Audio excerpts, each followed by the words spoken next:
Good morning, children. This is your today's topic, Doodh and Gramdan. But before starting this, we will discuss our previous topics that we already done in our previous classes. You already know that we discussed about the two types of crops, that is food crops and non-food crops. Some fiber crops were also there. And it is very important we have to memorize their climatic conditions. Climatic conditions means we can say the temperature, the soil, and the states also, producing states also. So all these aspects are very important, and whenever you attempt the question. So now let's move to today's topic. This is the Bhudan Gramdan. First of all, we have to understand the theme of this chapter, Bhudan. Bhudan means yani Bhumi ka dan. Bhudan means Bhumi ka dan, or Gramdan means Gram means village ka dan. So what is this? We will just discuss about that Bhudan kya tha. What was Bhudan Andolan? इसको Bhudan Andolan भी कहते हैं. So it was started by Vinoba Bhave, and he was a spiritual heir. Spiritual heir means he was a follower of Mahatma Gandhi, and Vinoba Bhave was a spiritual heir of Mahatma Gandhi. He believed in Mahatma Gandhi's ideology. He followed what he showed the path. सारी चीजें वही जो महात्मा गांधी जैसे कि non violence में विश्वास करते थे, उन सारी चीजों को विनोबा भावे ने अपनी लाइफ में फॉलो किया. He also participated in Satyagraha. Satyagraha, you everybody know, सत्य के लिए किया गया आग्रह. You already read in your class in this your history chapter, that is your in India. What is nationalism in India? Satyagraha is one of the foremost satyagrahis. That is, it was started by Mahatma Gandhi, and in this, the Mahatma Gandhi, he believed in non-violence. है ना, उनका एक विश्वास था कि अगर हमारा गोल और हमारे जो मोटिव्स हैं, अगर वो सही हैं, तो हमें वायलेंट होने की जरूरत नहीं है. और आपको मालूम है कि थ्रू आउट आपने नेशनलिज्म इंडिया में पढ़ा होगा कि many movements it was started by Mahatma Gandhi and number of leaders, and we can say they participated in this. So Vinoba Bhave, he was one of them. इनमें से थे. He supported Gandhiji's concept of Gram Swaraj. What do you mean by Gram Swaraj? Gram means Swaraj. What do you mean by that? Is self-rule. यानी वो चाह रहे थे not only in cities, but this Swaraj, the self-rule, should also be implemented in villages. जहाँ पर गाँव के लोगों को ज्यादा एक्सप्लॉइट किया जाता था, ठीक है, और उनसे जो है उनको सप्रेस किया जाता था. तो गांधी जी एक चीज में विश्वास करते थे कि नॉट ओनली ओवरऑल जो है वो पूरे स्वराज की बात करते थे, जिसमें से ग्राम स्वराज की भी उन्होंने बात की. आफ्टर गांधी जी मार्टिडम, उनके शहीद होने के बाद विनोबा भावे अंडरटुक पद यात्रा. पद यात्रा हियर मीन कि वो एक गांव से दूसरी गांव जो है वो पैदल चले. पैदल जाने का मतलब क्या था? पद यात्रा करने का मतलब यही था, वो गांव गांव गांधी जी की आइडियोलॉजी को जो है वो लोगों तक पहुंचा रहे थे. To spread this message throughout the country. Once when he was, now there is a one instance कि Bhudan और ग्रामदान कैसे स्टार्ट हुआ. अगर ये क्वेश्चन आता है तो आपको Bhudan ग्रामदान का ये इंस्टेंस लिखना होगा. Once when he was at Andhra Pradesh, some landless farmers they demanded land for their economic well-being, because you know that कि उस समय colonization था, तो जो villagers की जो land थी वो ब्रिटिशर्स जो है एनक्रॉच कर लेते थे, या उन पे टैक्सेस लगाकर उनको क्या करने की कोशिश करते थे? एक्सप्लॉइट करने की कोशिश करते थे. तो उस समय जो लैंडलेस फार्मर्स थे, they demanded a land for their economic wellbeing. यानी अपनी इकोनॉमिक कंडीशन को ठीक करने के लिए, अपनी इकोनॉमिक कंडीशन को सही, जिसको कहते हैं कि अपनी फैमिली को सस्टेन करने के लिए, और अपनी लाइफ को और अपनी फैमिली की लाइफ को और अपने घर को चलाने के लिए वो सपोर्ट चाह रहे थे. He assured them to talk to the Indian government. उन्होंने जो लैंड की डिमांड की, तो विनोबा भावे ने उनको श्योर किया that he talked to them. किनसे बात करेंगे? Government, Indian government, for provision of land for them if they undertook cooperative farming. First of all, we have to understand the meaning of cooperative farming here. Cooperative means number of farmers, they come together and they start work on same farm. This is known as cooperative. You also heard about the Amul. है ना, अमूल क्या है? Cooperative. जो sugar cane जो industries है वो भी cooperative में आती है. So in this we understand that property farming, Shri Ramchandra Reddy, one mark question जो है वो आता है कि who was the first person who offered 80 acres of land. So he was a Shri Ramchandra Reddy. He stood up and offered 80 acres of land to 80 landless farmers. वो first person था जिन्होंने इतनी लैंड जो है landless farmers को offer की without any payment, without any cost. This was known as Bhoodan. So whenever you mention this instance, then you will just mark this. This is known as भूदान, यानी भूमि का दान हुआ. Later he introduced his ideas throughout India. अब ये जो idea था, क्योंकि it was not confined to this one village of Andhra Pradesh, it was throughout the country, पूरी कंट्री के अंदर ऐसा था.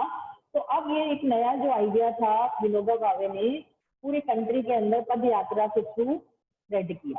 सम जमींदार्स ऑफर्ड, अब धीरे धीरे और लोग आने लगे.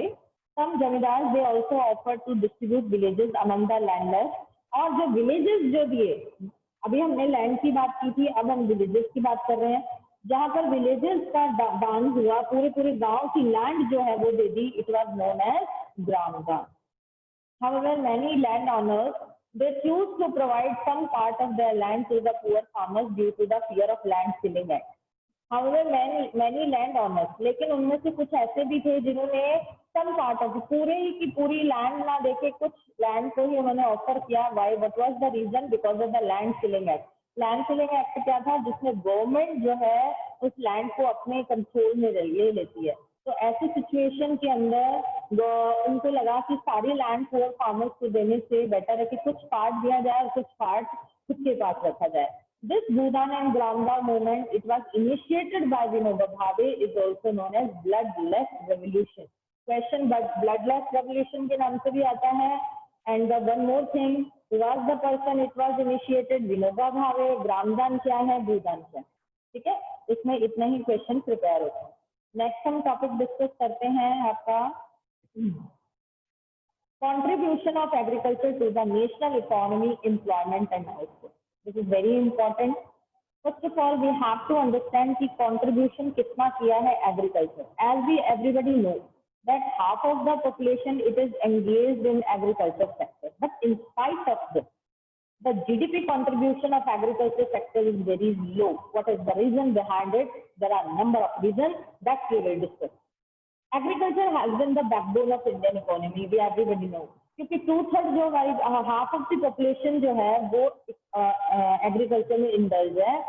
And we can say it is backbone. Why? Because another activities, another industries, even secondary sector and tertiary sector, these are also dependent on agriculture sector. Industries किससे बेस है, उनका रॉ मटेरियल कहाँ से आता है, वो एग्रीकल्चर से आता है. टर्शियरी सेक्टर जिसमें हम देखते हैं ट्रांसपोर्टेशन देखते हैं, है ना, बैंकिंग देखते हैं, डिफेंस देखते हैं, सारी चीजें उसमें आती हैं. तो ये किस पे डिपेंडेंट है? It is also dependent on agriculture. So through this we know that agriculture has been the backbone of Indian economy. अगर एक सपोर्ट मिल रहा है, ठीक है, वो सपोर्ट कहाँ से मिल रहा है? एग्रीकल्चर से. क्योंकि एग्रीकल्चर इसीलिए तो इसको क्या बोला है, प्राइमरी एक्टिविटी है ना, प्राइमरी सेक्टर है, प्राइमरी एक्टिविटी है. It share in the gross domestic. देखो बेटा जीडीपी क्या होता है? This is a gross domestic product. इसको समझने के लिए हम एक चीज समझते हैं कि इंडिया है, जैसे इंडिया एक अपनी बाउंड्री के अंदर जो भी प्रोडक्शन होता है, जो भी प्रोडक्शन कौन करता है? 3 sectors, primary, secondary and tertiary. तीनों सेक्टर्स का एक साल में जितना प्रोडक्शन होता है उसे हम जीडीपी कहते हैं. क्योंकि ग्रॉस डोमेस्टिक प्रोडक्ट का मतलब होता है डोमेस्टिक, इंटरनेशनल नहीं, और हमारी बाउंड्री से बाहर नहीं, कंट्री के अंदर जो भी इन 3 सेक्टर्स के थ्रू प्रोडक्शन होता है in a year, in a financial year, it is known as GDP. अब जीडीपी का कैलकुलेशन कैसे करते हैं? GDP is calculated by the total income of the that is total income of the country by total population. जितनी population है उसको divide करके जो है जीडीपी को निकाला जाता है. अगर हमें अब ये एक क्वेश्चन आता है कि जीडीपी को अलग अलग सेक्टर में अलग अलग से निकाला जाता है, जैसे हम प्राइमरी सेक्टर की जीडीपी अलग निकालते हैं, सेकेंडरी की, टर्शियरी की अलग है. उसका क्या रीजन है? उसका रीजन यह है कि अगर हम ओवरऑल जीडीपी देखते हैं तो हम ये सोचते हैं कि हमारी जीडीपी ग्रोथ बहुत अच्छी है, ठीक है। लेकिन हम सेक्टर वाइज देखते हैं तो हमें उसके ड्रॉबैक्स नजर आते हैं। जैसे हमने कहा प्राइमरी सेक्टर में हाफ ऑफ द पॉपुलेशन है, फिर भी जीडीपी का जो कंट्रीब्यूशन है वो कम है। तो हमें कैसे पता चला? उसका जो है हमने ओवरऑल जो है सेपरेट प्राइमरी सेक्टर का हमने असेस किया जीडीपी, और उससे हमें पता चला कि प्राइमरी सेक्टर के अंदर ये प्रॉब्लम्स हैं, ये चैलेंजेस हैं, पॉपुलेशन उसमें वहां पर है, फिर भी वहां पर जो है कंट्रीब्यूशन कम क्यों है, उन रीजंस को फाइंड आउट करके उन प्रॉब्लम्स को सॉर्ट आउट करना था। तो let's now read it share in the GDP has registered a declining trend from 1951 onwards. 51 से ऑनवर्ड्स, जबकि आपको पता है 52 में फर्स्ट 5 ईयर प्लान जो है वो इंडिया में लॉन्च हुआ था। उसके बाद से जो है हम देख रहे हैं कि एग्रीकल्चर सेक्टर में डिक्लाइनिंग हो रही है। In 2010-11 about 52% of the total workforce was employed by the farm sector. अभी तक हम ये मान रहे हैं कि 52% population it is indulge in primary sector और we can say farm sector. Declining the share of agriculture in the GDP is the matter of serious concern. Now we have to find out what are the major reasons of declining share in GDP by the primary sector. वो क्या problems है कि half of the population यहाँ पर है फिर भी नहीं हो रहा है, उसके क्या कारण है? Because any decline, ये कह रहे हैं it is a matter of serious concern. Why this matter of serious concern? Because any decline and stagnation in agriculture will lead to decline in another spheres of economy, having wider implications for society. Let's understand this. तो चलिए इसको discuss करते हैं। मैंने आपको पहले बताया कि ये तीनों सेक्टर इंटरडिपेंडेंट कैसे हैं। Primary sector, this is we can say basic sector, which provides raw material to secondary sector. What is the secondary sector? Where the raw material is in industries where the raw material is finished and we can say change its structure like manufacturing goods, it is known as the secondary sector. Industries जो आती हैं वो secondary sectors में आती हैं, और tertiary sectors जो है हम कह सकते हैं कि वो उसमें सारे जितना भी प्राइमरी और सेकेंडरी के अलावा जितने भी सर्विसेज और जॉब्स हैं वो tertiary में आती हैं। It is also called a tertiary sector is also called a service sector. ये इसी चीज को डिस्कस कर रहा है कि अगर प्राइमरी सेक्टर के अंदर डिक्लाइनिंग आता है तो it is the matter of serious concern, because another sector these are also dependent on primary sector. अगर वहां पर रॉ मटेरियल अवेलेबल नहीं है, वहां पर प्रोडक्शन पूरा नहीं है, तो सेकेंडरी में भी नहीं होगा, और सेकेंडरी में नहीं हुआ तो टर्शियरी में नहीं होगा। तो ओवरऑल हमारी इकोनॉमी जो जीडीपी क्या होगी वो डिक्लाइन होगी। अभी आप क्या देख रहे हैं? अभी हमने ओवरऑल देख रहे हैं कि जो क्राइसिस चल रहा है, इकोनॉमिक क्राइसिस चल रहा है, हर चीज की जो है कॉस्ट बढ़ गई है, चीजों की अवेलेबिलिटी कम हो गई, प्रोडक्शन कम हो रहा है। तो उसका रीजन क्या है? उसका रीजन है तीनों फैक्टर्स के ऊपर इन क्राइसिस का, जो अभी कोविड की वजह से जो क्राइसिस चल रहे हैं, not only in India but overall पूरे वर्ल्ड के अंदर इकोनॉमिक क्राइसिस चल रहे हैं। लेकिन जो डेवलपिंग कंट्रीज होती हैं these are more vulnerable rather than the developed countries. हमें ज्यादा प्रॉब्लम फेस करनी पड़ती है क्योंकि हमारे ऑलरेडी बहुत सारे चैलेंजेस होते हैं, उनको ओवरकम करना है। तो अभी हम अगर जीडीपी का प्रेजेंटली देखें परसेंट कितना है तो इट इज वेरी लो, 5-6 के बिटवीन आ रहा है, जबकि लास्ट ईयर तक हमारी जो ग्रोथ चल रही थी वो ग्रोथ चल रही थी 7%। और यहाँ तक कि वर्ल्ड बैंक कह रहा था कि इंडिया की जो इकोनॉमिक ग्रोथ चल रही है उस हिसाब से ऐसा लग रहा है कि इंडिया जो है जीडीपी की जो ग्रोथ चल रही है बहुत आगे आ जाएगा। But because of all these reason we see that economy GDP and economy is declining day by day. So now what steps can be taken to overcome all these challenges? हम अब उस कंटेंट की बात कर रहे हैं, presently जो situation है उसकी बात नहीं कर रहे हैं। गवर्नमेंट प्रेजेंटली सिचुएशन को हैंडल करने के लिए भी बहुत सारे जो आपको पता है प्लान्स बना रही है, ठीक है। That's why we see that number of measures these are taken by the Indian government. And what are these measures to overcome all these problems? These measures are like establishment of Indian Council of Agriculture, ICAR. You have to learn this full form also. And where it is situated? It is situated in Delhi. Establishment of Indian Council of Agriculture Research, ICAR, agricultural universities, veterinary services, animal breeding centers, horticulture development, research and development in the field of meteorology and weather forecast, etc. These are the steps are being taken by the government to overcome all the challenges which is faced by the people which are indulged in primary sector. तो अब इन चीजों को अगर हम discuss करें तो क्या है, एग्रीकल्चरल यूनिवर्सिटीज है, वेटनरी सर्विसेज है। अब हमें समझ में ये चीज आनी चाहिए कि primary sector it is not related only farm field, कि वहां पर फार्म में जो काम आ रहा है, हम कह रहे हैं कि एग्रीकल्चर कर रहे हैं, फार्मिंग कर रहे हैं, it is not only just confined to the farming, these allied activities are also related to the primary sector. What are these allied activities? Agriculture universities को सेटअप किया है, लोगों में अवेयरनेस लेके आए, लोगों को जॉब जो है इन यूनिवर्सिटीज में मिली है, ठीक है। वेटनरी सर्विसेज आप जानते हैं, एनिमल ब्रीडिंग सेंटर्स हैं, हॉर्टिकल्चर डेवलपमेंट सेंटर्स हैं, तो all these are initiation being taken by the Indian government to overcome all the challenges. These were given priority for improving Indian agriculture. I hope that you understand the topic. Now that we move to the, just see this, this is growth of GDP and major sectors. इस जो ये it is I think कि पुराना थोड़ा सा दे रखा है, recent भी हम जो है, अगर आप if you want to study comparative study तो आप रिसेंट जो है उस चीज को इससे कंपेयर करके पढ़ सकते। देखिए 10th 5-year प्लान हुआ था 2002 से 2007, 11th 5-year प्लान था 2007 से 2012, और फिर है 2012 से 2017 जो है वो हमारा 12 जो है वो 5-year प्लान है। अब इसमें कुछ टारगेट दे रखे हैं, फर्स्ट और टारगेट सेकंड दे रखे हैं, ठीक है। It is according to the, हम इनको डिस्ट्रीब्यूट किया है कि इनिशियल ईयर्स में हम लोग इतना टारगेट अचीव करेंगे, लास्ट जब 2017 फिनिश होगा तो हम इतना टारगेट अचीव हो जाना चाहिए। एग्रीकल्चर में हम देख रहे हैं व्हाट यू सी हियर 1.7, 3.2, ध्यान से समझेंगे इसे, 4.0 देन 4.2। इसके एनालिसिस से हमें क्या समझ में आ रहा है कि एग्रीकल्चर का जो कंट्रीब्यूशन है जीडीपी में इंक्रीज हो रहा है। बट ओवरऑल अभी हमने क्या डिस्कस किया, हमने ये डिस्कस किया कि जीडीपी जो है उसकी ग्रोथ कम हो रही है एग्रीकल्चर में। सेकेंड हम इसको भी देख लेते हैं सर्विस में, फिर ओवरऑल आपको डिस्कस करते हैं। Industries 8.3, then 11 7.4, 9.6, then 10.9, and service sector 9, 10, 10, 10.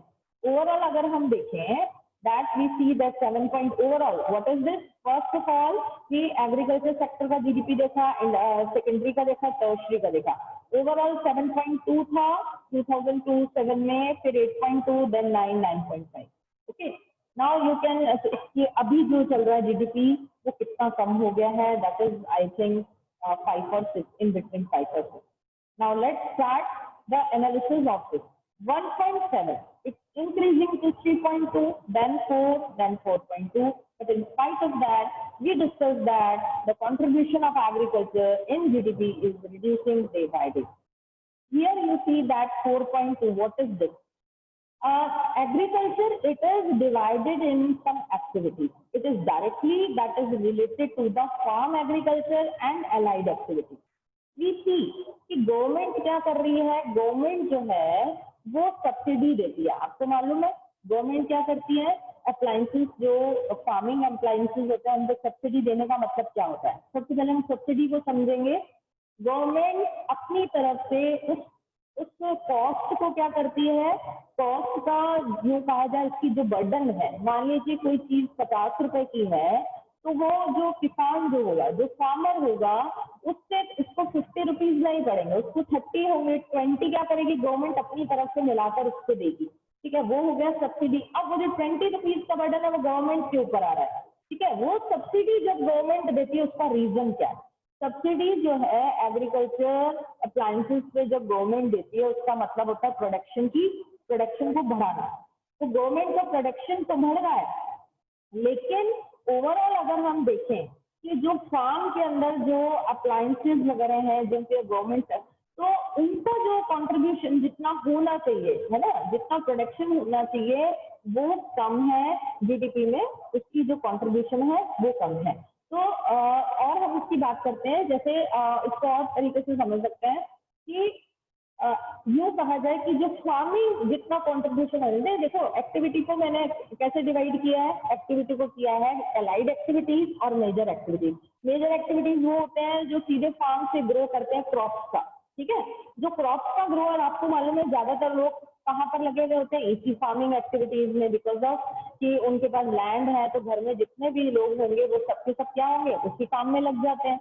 अब एक तरह से हम कह सकते हैं डिस्गाइज अनएम्प्लॉयमेंट है, समझ रहे हैं बात को। डिस्गाइज मीन अगर उनकी प्रोडक्टिविटी हम देखें तो उनकी जीरो होती है, लेकिन बिकॉज ऑफ दैट कि उनके पास लैंड है तो सभी उसी काम पर कर रहे हैं, जहां पर रिक्वायर्ड 6% की है but 8% they are doing at the same field but their productivity is zero. This is known as disguise unemployment. तो उस कंडीशन में हम देख रहे हैं कि कॉन्ट्रीब्यूशन क्या होता जा रहा है, कम होता जा रहा है, बट अलाइड एक्टिविटीज का कंट्रीब्यूशन है।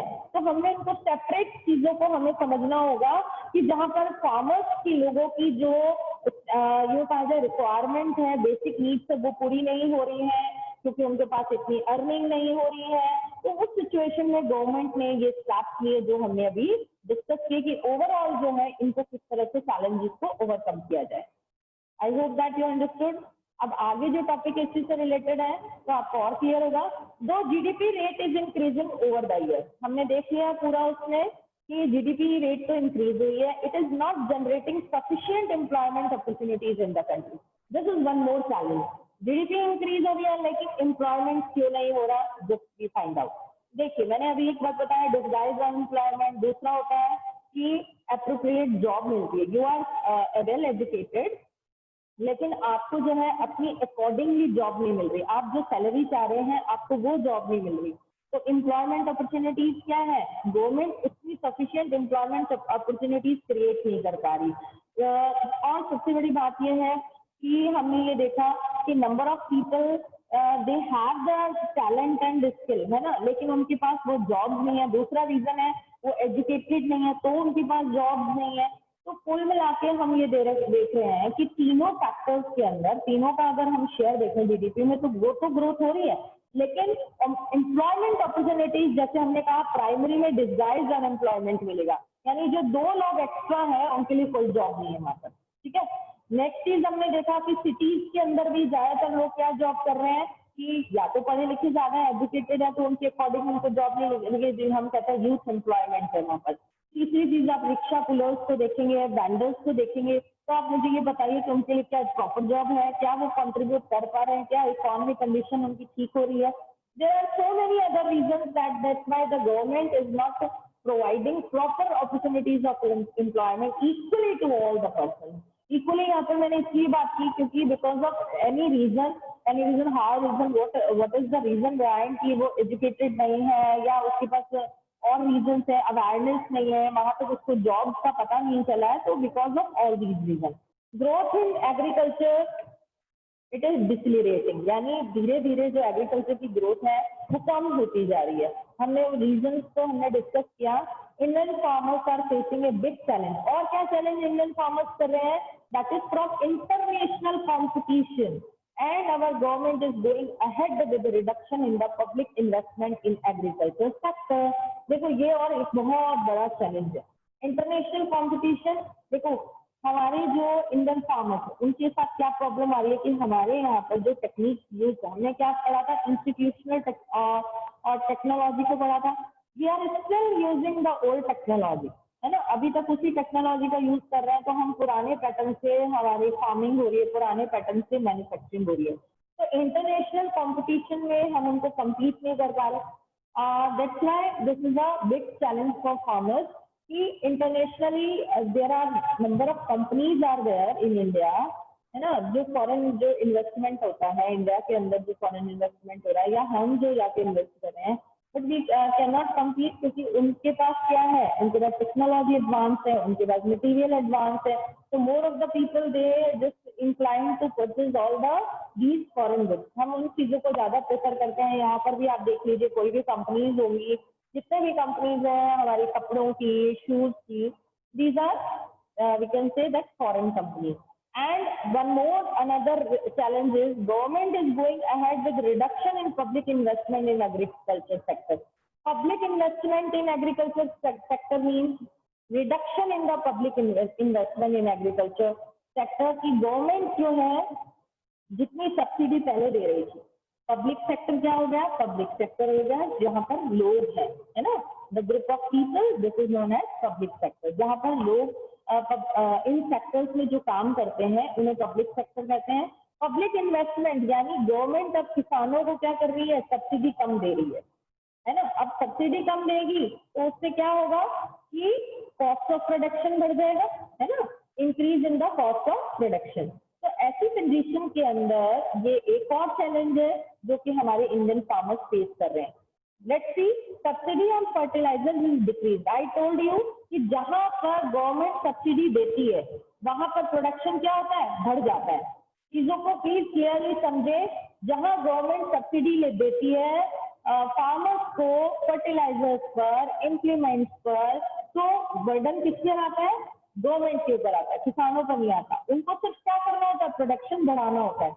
जहां पर गवर्नमेंट ने अपना हाथ खींच लिया, पब्लिक इन्वेस्टमेंट में रिडक्शन कर दिया, यानी सब्सिडी कम देनी स्टार्ट की, वहीं पर कॉस्ट ऑफ प्रोडक्शन क्या हुआ, बढ़ गया। यानी अब किसानों को, फार्मर्स को अपनी तरफ से पैसा लगाना पड़ेगा, तो प्रोडक्शन का कॉस्ट क्या हो जाएगा, बढ़ जाएगा। अब प्रोडक्शन का कॉस्ट बढ़ गया तो चीजें महंगी मिलेगी, चीजें महंगी मिलेगी तो यानी सब पर बर्डन आएगी। और सबसे बड़ी बात, जो फार्मर्स है, वेलरेबल पीपल है, इन्हें कोई भी प्रॉफिट नहीं होगा क्योंकि कॉस्ट ज्यादा होगी तो लोग खरीदेंगे नहीं उस चीज को। तो ओवरऑल एक ये पूरा साइकिल हम कह सकते हैं चलता है कि हम एक दूसरे पर डिपेंडेंट है, जिसमें गवर्नमेंट का रोल क्या है, it is very important. Reduction in import duty on agricultural products have proved harmful to agriculture in the country. अब इम्पोर्ट ड्यूटीज क्या होती है, इम्पोर्ट ड्यूटीज में मतलब ये होता है कि हमारी कंट्री के अंदर जो भी एग्रीकल्चरल प्रोडक्ट्स आते हैं, ठीक है, जिसमें हम उन पर इम्पोर्ट ड्यूटीज कम लगाते हैं। Reduction in import duties on agricultural products have proved harmful to the, अब हमें फायदा तो हो नहीं रहा। Just try to understand this concept कि हमारी, देखो आपको पता है इम्पोर्ट और एक्सपोर्ट दो चीजें होती हैं। इम्पोर्ट यानी कोई चीज हमारी दूसरी कंट्री से हमारी कंट्री में आती है, और एक्सपोर्ट हम लोग सेंड करते हैं दूसरी कंट्री में। अब जिन चीजों की हमारे यहाँ कमी है ना, that the scarcity the things in India, तो हम उन चीजों को क्या करेंगे, इम्पोर्ट। इम्पोर्ट के ऊपर क्या लगता है, टैक्स लगते हैं। इम्पोर्ट ड्यूटीज क्या होती है, जिसे हम कहते हैं टैक्स कहते हैं। अगर गवर्नमेंट उस पर कम करती है ना, रिडक्शन करती है, तो मुझे ये बताइए कि एग्रीकल्चर सेक्टर में उसका नुकसान होगा कि फायदा, लॉस होगा। क्यों, क्योंकि उन ड्यूटीज को जो हमारी कंट्री के अंदर एक तो चीजें आ रही है, फिर वो उनको तो डबल फायदा हो रहा है। एक तो उनको इंडियन मार्केट मिल रहा है, प्लस उनकी कंट्री का मार्केट मिल रहा है, और इम्पोर्ट ड्यूटी भी कम देनी पड़ रही है। और उसका रीजन क्या है, अब हमें रीजन ढूंढना है।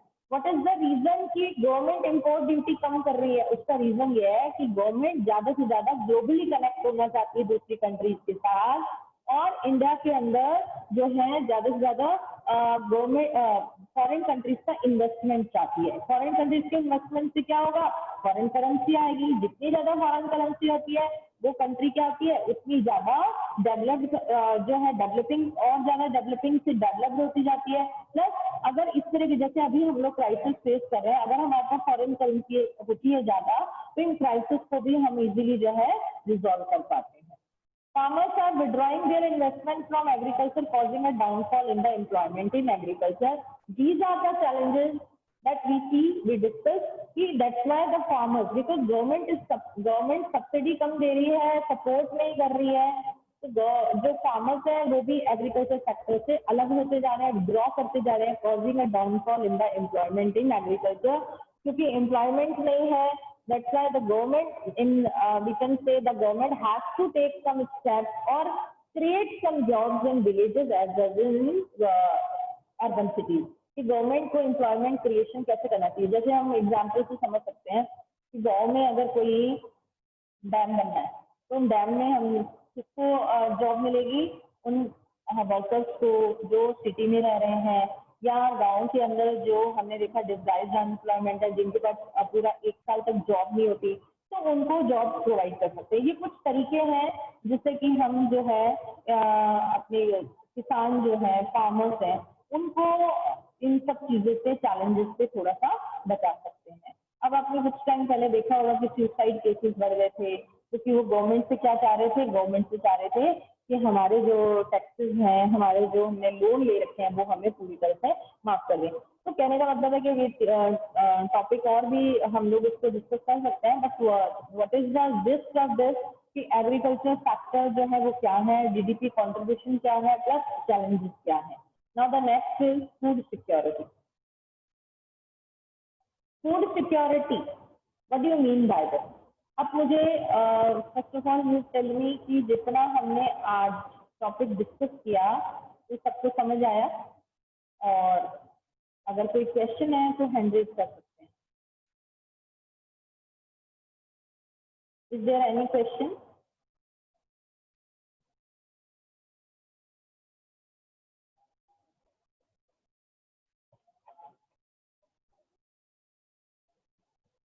Yes, any question? Raise your hand.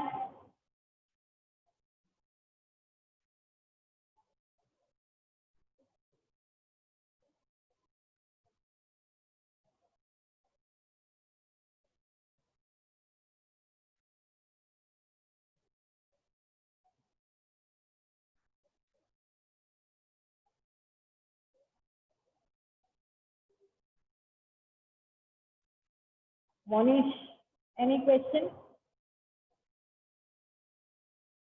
Okay.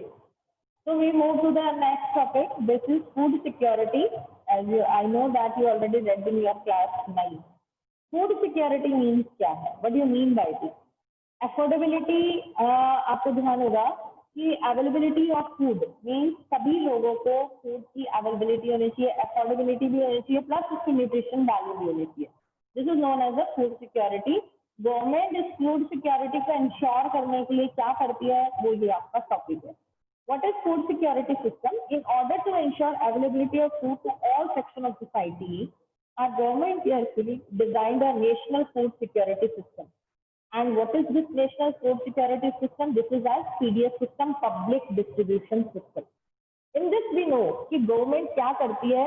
Government जो है एमएसपी के थ्रू, मिनिमम सपोर्ट प्राइस के थ्रू क्या करती है, जो है सीधे उनसे किसानों से उनकी क्रॉप ले लेती है और पीडीएस सिस्टम के थ्रू जो है लोगों तक डिस्ट्रीब्यूट करती है। This is the simple system.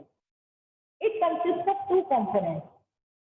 National food security system के 2 कंपोनेंट है, what are these? Buffer stock and public distribution system. PDS is a program which provides food grains and other essential commodities at subsidized prices in rural and urban areas. Subsidized prices क्या होता है अभी बताया मैंने आपको, यानी उसकी cost कम होती है बहुत सस्ते दामों पर, जिसको हम कहते हैं ना rationing. PDS is another name is ration. Ration की जो दुकानें होती है वहाँ पर आपको पता है कि 2 रुपए किलो, 5 रुपए किलो ये वाली उसकी कॉस्ट होती है चीजों की। तो people can easily they purchase the things commodities from these ration shops or through PDS system. The primary objective, what is the primary objective? It is the object policy to ensure food grains to common people at affordable price.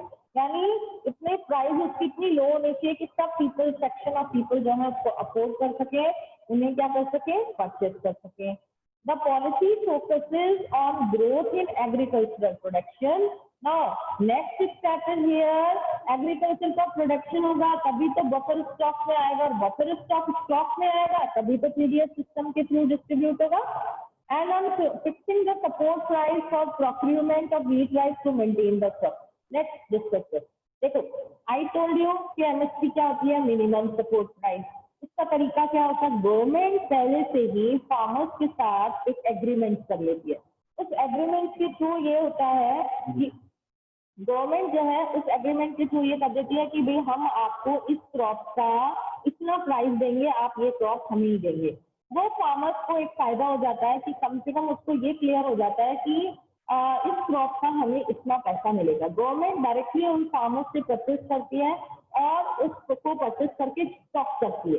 उस stock को करने के बाद PDS system के through जो है वो distribute होता है। अब ये स्टॉक करने के लिए कौन जो है वो रिस्पॉन्सिबल है, food corporation of India, FCI. आप लोगों ने आपने देखा होगा कि जो आप प्रोडक्ट्स लाते हैं, खाने की जो भी चीजें होते हैं, पैकेट्स होते हैं, एफसीआई जो है पूरा वो लिखा हुआ होता है and stock food waste whereas distribution is ensured by PDS. तो FCI परचेज करती है, उसे स्टॉक करती है, फिर उसको क्या करती है, PDS सिस्टम के थ्रू डिस्ट्रीब्यूट करती है. India is the largest waster of food. क्यों कहा है India is the largest? So let's you will just find out this question answer tomorrow and I'll ask. आप ढूंढेंगे और मुझे बताएंगे कि ऐसा क्यों कहा है India is the largest Wester of food. And one more thing कि आज जो हमने टॉपिक डिस्कस किया है कि बहुत इजी था और सबसे बड़ी बात है कि इम्पोर्टेंट चीज इसमें इकोनॉमिक कंट्रीब्यूशन था प्राइमरी सेक्टर का, देन फूड सिक्योरिटी, चैलेंजेस क्या थे, ओवरकम कैसे हो सकते हैं, इन सब चीजों को डिस्कस किया. तो अब जो है जो रिमेनिंग टॉपिक है tomorrow we will discuss and we will discuss more we can say that the things related to this chapter. तो आज की क्लास यही ओवर हो रही है. अगर कोई क्वेश्चन है आपका तो आप अभी भी पूछ सकते हैं, रेज योर हैंड, और नहीं तो हम कल डिस्कस करेंगे.